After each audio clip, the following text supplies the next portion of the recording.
Magandang araw po, welcome po sa aking channel, Log9 TV. Nandito po tayo ngayon sa Tagaytay sa isang exclusive subdivision na kumpleto po ang amenities.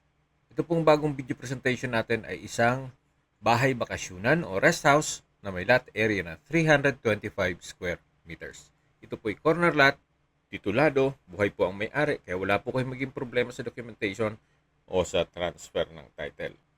Ito po'y fully furnished, kaya lahat pong gamit na nakikita nyo ay kasama po yan.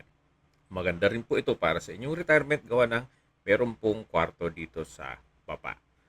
Ito po yung kwarto na meron pong sariling toilet. Ito pong property ay well-maintained kaya ready for occupancy. Ang full video po ay mapapanood nyo sa aking YouTube channel na Log9 TV Official. Binibenta po ito ni owner sa halagang 22 million pesos net. Ibig pong sabihin, si buyer po ang sasagot sa lahat ng taxes at expenses with regard